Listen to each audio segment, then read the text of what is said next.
Everybody, and welcome back to Life with Lolo. It is time for our weekly recap of Love After Lockup. This is season 3, episode 6. I was about to say 15. Lord, episode 6. And it was titled A Gamble in the Desert. Alright, y'all. We're going to start with Christiana and John because they really didn't have a lot going on in this episode. We saw John drop Christiana off. Apparently, she didn't get in any trouble because we didn't see or hear him say that she got in any trouble for being late or anything like that. So that's a good thing. We saw him calling her mom because they were supposed to meet up with her mom, but since they was late, they couldn't meet up with the mom. And that was a shame because Christiana hasn't seen her mom in like 4 years. So John put his knees before hers and just fucked up the whole thing. But he calls the mama up. The mama was like, yeah, let's go out to lunch or whatever. The mom come out, she got her oxygen tank on. I said, well, she got some kind of chronic respiratory failure, some COPD or something, because she got that thing on 24/7. She had to take it out to the restaurant and whatnot. They sitting down at the restaurant, and I don't know what they was eating, but they had a lot of gravy on it, okay? A lot of gravy. And I'm like, her ass probably should not be eating that meal, but whatever.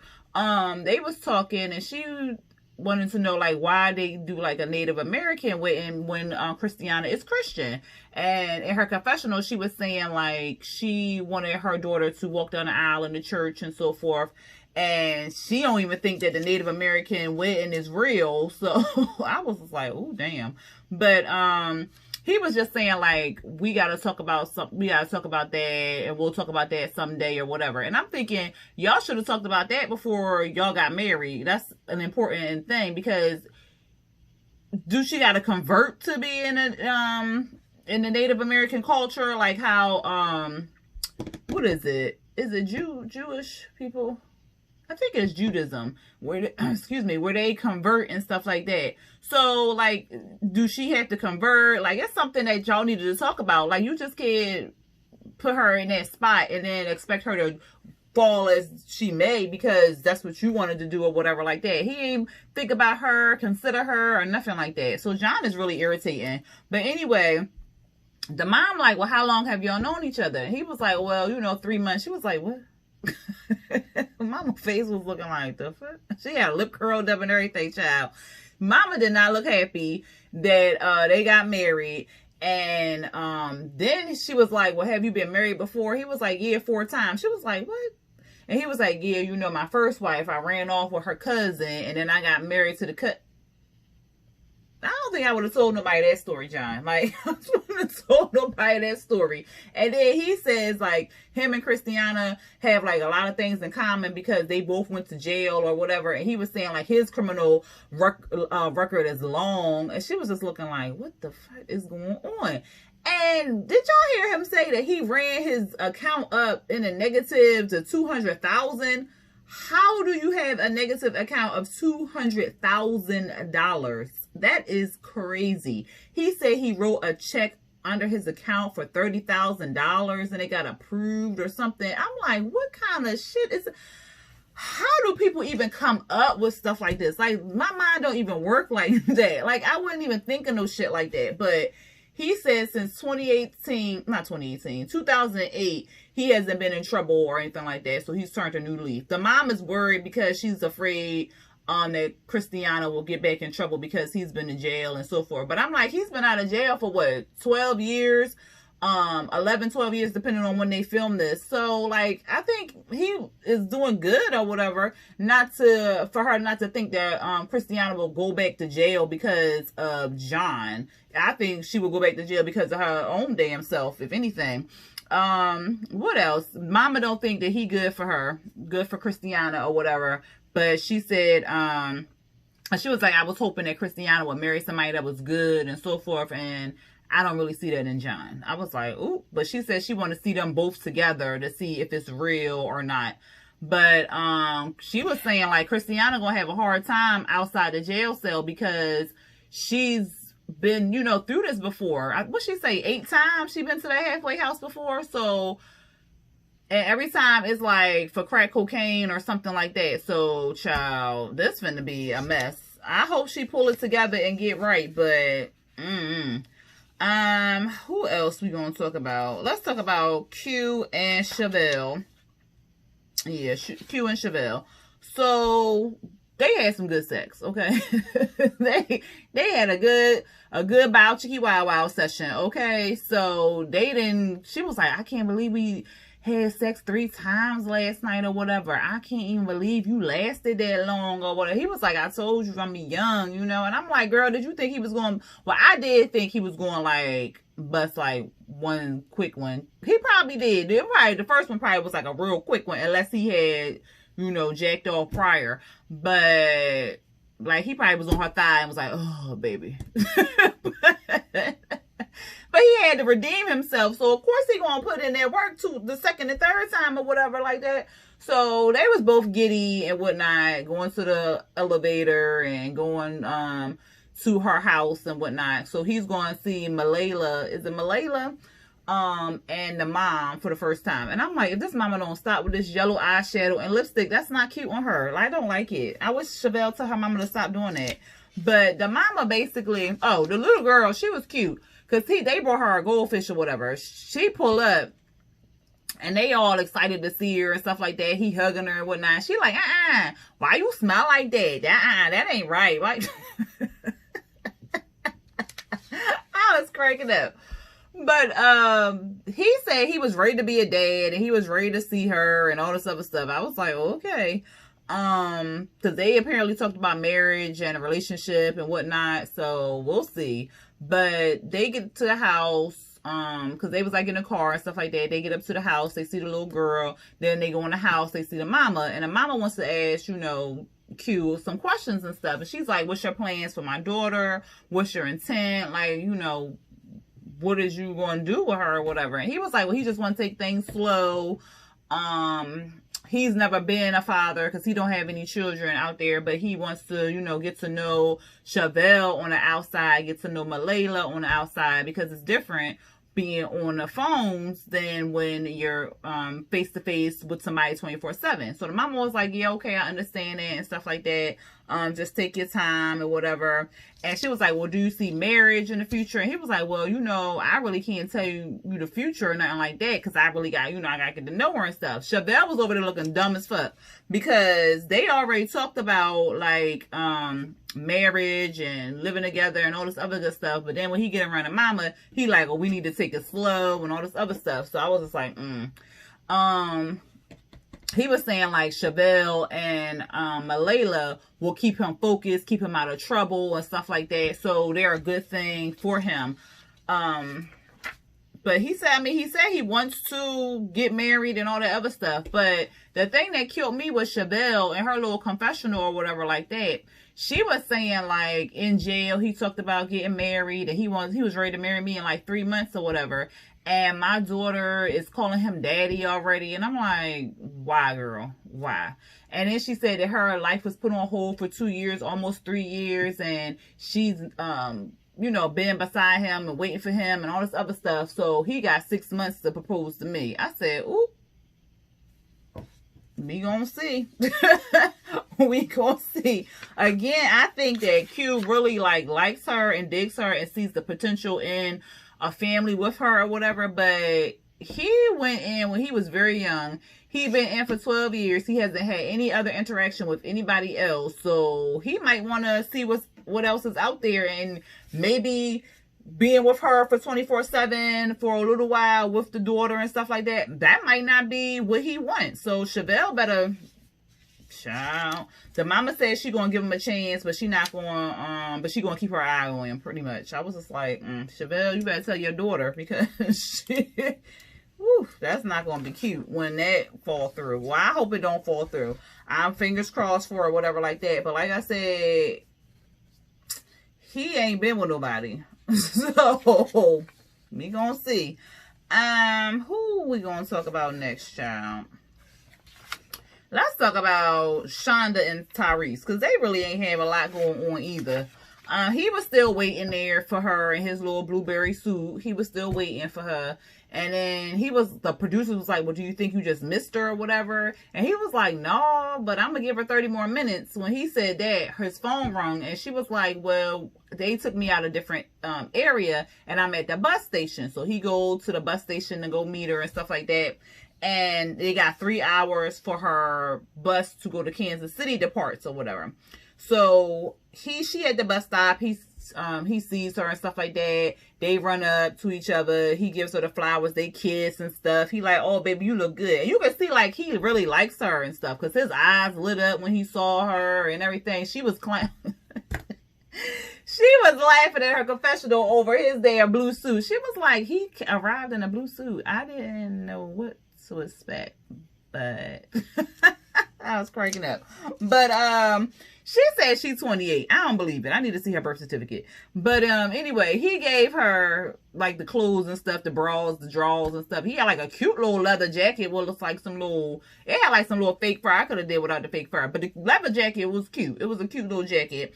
She liked it. She said she was all excited about the bras and panties and stuff. She got dressed. She come out. He like, oh, baby, you look good. Look at that booty on you. Yeah, you thick too. I see you lost some weight. I was like, oh, okay. But I was like, well, how big was she? Did she? Okay.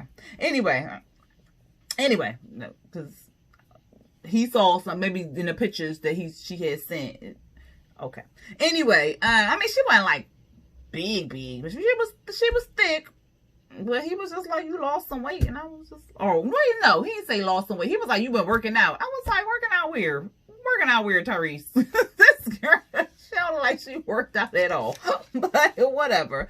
He, like I said, he like all infatuated with her and stuff like that. And then this heifer, in her goddamn confessional, she talking about some, what'd she say? She said it's good to have people out on the outside who are supporting you. And then it's good when you have more than one person. I said, oh, Lord, so she out here playing this man. How many people she got? And then she tells us later how many people she had. So, she going in the back seat. He all looking at her ass and stuff.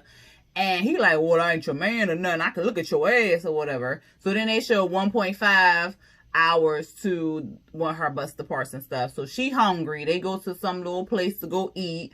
What else? She finally told him like, look, you was overdressed. Like he was like, what? I ain't I wanted to get snazzy for you or some shit, he said. I was looking when he was going into that restaurant or whatever. I was like, the suit looked too big. It looked like when Steve Harvey used to, do he still wear them big ass suits like that?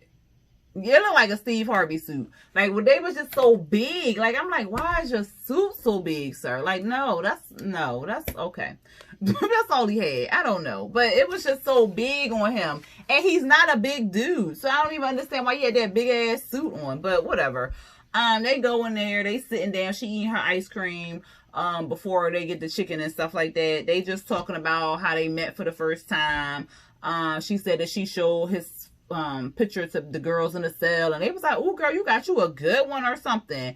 And then he was saying like, she was telling us that she been in out of jail since she was 16. Her dad went to jail for selling meth. Her mom drunk herself to death. So she just know the system. And she was saying like she get in trouble a lot or whatever. And he was saying like, well, if you ever feel like you're going to get in trouble, just give me a call or whatever. So what happened? Oh, she was saying, what'd she say? No, so I don't know how it came up, but she was talking to the producers in her confessional, and she said, well, it's good when you're talking to 5 to 6 people, and I don't know if the producer said something, but then she was like, all right, let me be real, 8 to 9 people or whatever. I said, ooh. And so they asked her, was you still talking to them after you was talking to Tyrese, after you started talking to Tyrese? And she was like, at first she didn't want to answer, and then she was like, yeah, I mean, I guess I was using them or whatever. I mean, we still talk, we still friends or whatever. I said, So Tyrese ain't the only one. And he's talking about he want to get married to her. He talking about he tired of the bachelor life and he ready to get married. She said she ready to get married and settle down and stuff like that. But I'm thinking to myself, if you still talking to these people who put money on your books and all this other crap, how you gonna be talking about settling down with Tyrese? I was just like, Shonda run a game. Poor Tyrese. But yeah. He wanted a young one. That's what. Look. he should have known that she probably was out here talking to a whole bunch of other people, especially the way y'all met, like on a date. And was it a prison app or something? Was he the one who met on through the prison? I can't remember. But the way online or something like that, and in prison, like, you ain't know this girl from Adam, and now you all in love with her and want to marry her and all this other crap. Like, they be moving too fast for me. I just don't understand it. They be moving way too goddamn fast for me. And then let's talk about Sean. Yeah, let's talk about Sean and Destiny, child. So they at the airport. She flying out to Vegas because that's where he brought a house at for her. She nervous and stuff because she ain't never been on no plane. So she wants to see the planes take off and land because she's scared about getting on one. They made it safely to Las Vegas. He's saying like this not his first time living with a female or whatever. He lived with his baby mama for a while, and then he lived with somebody else who robbed him. He was like, fuck that bitch or whatever. I was like, ooh. So they riding down the strip. She geeked about on the move to Vegas. She ready to party and whatnot. He said he got a new place for her. The place was cute. It looked like it was like a new home inside or whatever. It was real cute. He takes her to the bedroom to show her all the clothes and stuff. And she like, all right, babe, this is real cute and everything. But when we going out, because I'm ready to go out. Like, he was like, well, let's just stay in. You know, I told Hector and Veronica to come over and we can have dinner. Tell them not to come. Like, we going out. Like, you're not going to tell me what to do. I'm going to do what I want to do and stuff. I was like, girl. He was like, well, no, just lay low because you got the court date and stuff. Then they show on the screen it's 2 weeks before our court date. And she like, why you keep bringing that up? He was like, well, I don't want nothing, I don't want you to do nothing stupid. I don't want nothing to happen or whatever. And she like, ain't nothing stupid gonna happen. I want to go out. Let's party and stuff. He was like, all right, well, look, we can do it. But I told Hector, no, she was like, well, tell them not to come. He was like, well, I already told them to come. They're gonna come. We're gonna have dinner and then we can go out on the strip. She was like, all right, but they better be fun. I was just like, Lord. She like, nobody's gonna tell her what to do. She's gonna do what she want to do. And he not gonna tell her what to do. He basically could be her damn daddy. So that's just gross. And he trying to be in like that father figure for her, and that's not what she looking for. She don't want that. Like, she wants you to be her man, not her daddy. And I just don't understand it. But she got dressed and stuff, and she asked him, do she look fat and whatnot. And I'm thinking to myself, like, was Destiny... She must have been like real thin or something, because she's not a big girl. She's thick, but she's not like a big girl. And she's not even all that thick, to be honest with you. She just got like some meat on her thighs. But I'm like, why she keep saying like she fat and she gained all this weight and she gonna be unrecognizable? Why would she stop saying that? Because it's just annoying. But she was just like, well, I want to walk around naked, but you got Hector and Veronica coming here today and whatever. They arrived, and Veronica was like, well, I think that she's a nice girl, because they was talking all in the kitchen and stuff. She was like, well, I think that she's a nice girl, but I don't know. And so they asked her, like, you know, how was it coming out of prison? Was there still like fireworks between you and Sean? And she was like, oh yeah, it was fireworks. Of course it was fireworks. And then I was getting out of jail, so hell yeah, it was fireworks or whatever. And so she tells them, like, I understand that he cooking dinner and whatnot, but I really want to go out. Like, I want to say, fuck this dinner. I'm not even hungry. I want to party. And then here go Hector ass. Oh, yeah, you can party 24 hours here in Vegas or whatever. You can drink 24 hours. You can gamble 24 hours. You can do all this 24. She's like, what? You can drink 24 hours? I said, oh, God. Me and goddamn Sean was like, Hector, really? Why do you say that?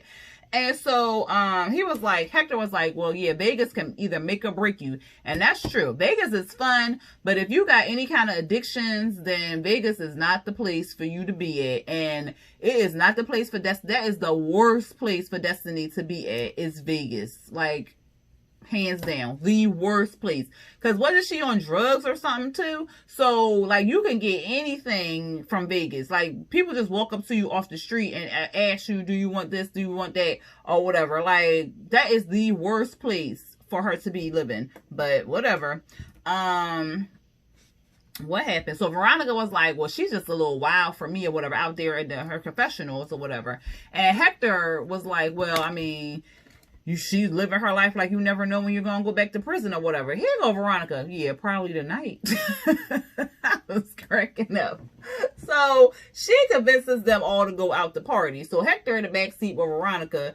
And here he go, talk about something. Yeah, I'm ready to drink and twerk. And Destiny was like, yeah, I was about to say the same thing. I said, Lord. So they riding down the strip. They just talking. And Hector's telling her all about, like, this is the party spots to be at. This is where you want to be and stuff. And she like, oh, my God, I'm ready to party. So they get inside the little casino or something. And she asking the bartender, like, I want a strong drink. She was like, you want, like, a strong drink or, like, a strong drink? She was like, a strong drink, a hella strong drink. I'm ready to get fucked up. I said, she drinking and stuff, and he said that she's scaring him. This is what's his name? Sean was like, Destiny's behavior is scaring me or whatever. And she was like, I'm getting fucked up or whatever. And he was like, well, if you get too fucked up, I'm gonna put you outside with your little kind of stuff. She was like, I kick doors in. Like, I ain't got no problem. I was like, Lord. And so Hector was telling her, like, he thought that she was catfishing him. And then she was like, I wasn't catfishing him, but let me tell you, he told me he was 36 years old.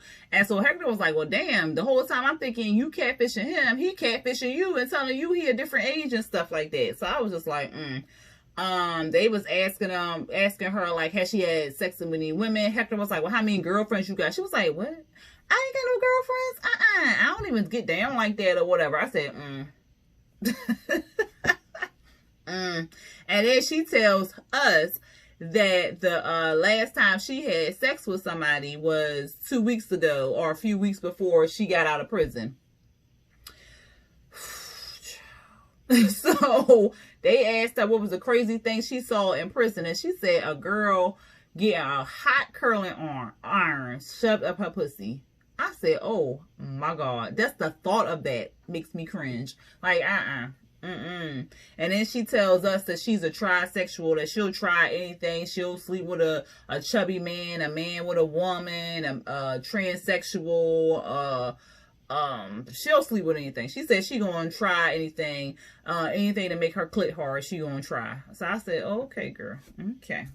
And then I was like, so why you with Sean? Like, I don't know. This just, why she with Sean? He got money. Oh, never mind. I just answered my own goddamn question. So Veronica and Hector was basically like, they not feeling her at the end of their meeting and stuff like that. They was both like, she using him and she just want to have a good time, just like a party. And that's pretty much what she want to do. She want to party and spend Sean's money. That's all she want to do. And and when that money dry up, she gonna be out. That's what she gonna be. And then lastly, we had Maurice and Jessica. So Jessica wants to go home. We already saw that she wanted to go home. We saw last week where she was in that the cousin's house and the kids was there was too much going on in that goddamn house. She want to go home. She want to be around her family. She not comfortable in that environment. She don't feel safe in that environment. She said she can't be around in Compton and stuff like that. They out to lunch or dinner. No, I think it was lunch. And I was like, everybody eating in this episode. But she telling him, like, you can't be here. I'm not comfortable, stuff like that. And he has 2 strikes. So ultimately, if he gets caught or gets in trouble or anything like that, he can go back to jail for up to 20 years. He's like, I understand you're not comfortable here, whatever. She was like, no, I didn't say that. I said, Jessica, but that's what you're telling us. So won't you just tell your man, your husband, that you're not goddamn comfortable? Like, what's the problem? Even he like, what you getting an attitude for? Like, I know you ain't comfortable. So, he was like, well, the things you would do for love or whatever. And she was like, what are you talking about? He was like, I'm just ready to say fuck parole, fuck the jail, fuck the judge, fuck this, fuck that, fuck all this shit. And she was like, no, I ain't seen nobody say all that. And so he was like, we gotta take the risk. She was like, no, you can't do that, because then you can go back to jail, and that's not what we doing. No, child, they leave out the thing. He's talking about something, is you with me or against me? And what's the worst that can happen? He want her to chant, fuck parole, fuck parole. She like, I'm not doing that. No, we're not fucking parole. No, we're not. So next we see they putting luggage in the goddamn car, child. She was like, are we really about to do this? I can't believe we about to do this. Should we be doing this? I'm like, yo, you getting on film and on record that you about to skip your goddamn parole. Like, you about to go into a whole different state. You're on camera. They can take that footage or get subpoenaed or something to get that footage to show that you didn't skip. Come on, yo. Like, be smarter. Like, what the fuck?